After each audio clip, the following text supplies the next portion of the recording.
you know, you've heard all sorts of explanations for it, but I'm going to give you the Masonic Illuminati inner meaning of what this means tonight.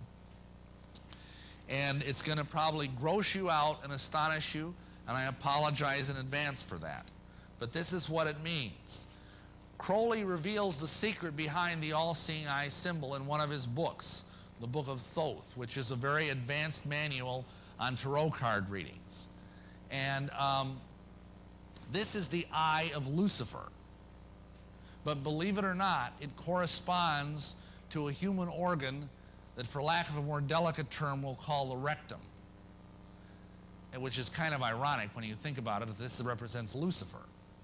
And what this refers to is that the occult archaeometric doctrine of Masonry is that by accessing alternate universes through sodomy, especially of young boys, you can access alternate dimensions of reality through what are called the tunnels of Typhon.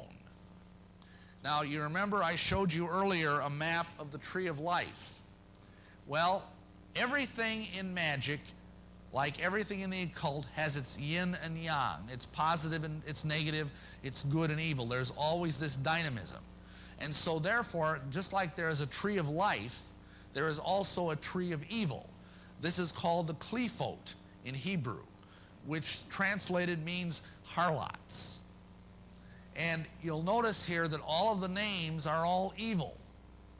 And these Typhonian tunnels are the paths between these 10 evil worlds. Now, if you want a little bit more on this than I have time to get into right now, you can read the book Lucifer Dethroned, because it does go into it. But here is what is ultimately involved. There is a belief that through this sexual perversion, they can access these tunnels into alternate universes, alternate realities. And the goal of this kind of magic is to find your own universe and become the god over that universe. This buys into the modern day physics theory that there's many, many dimensions of reality. Maybe you've read about that. Alternate universes. It shows up in science fiction a lot.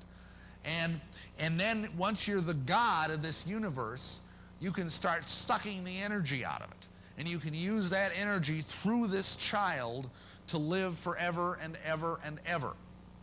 And there are men, I have met several that claim to be hundreds of years old. Now, of course, are they lying their lips off? I frankly think they are. This is a deception. Satan is deceiving these people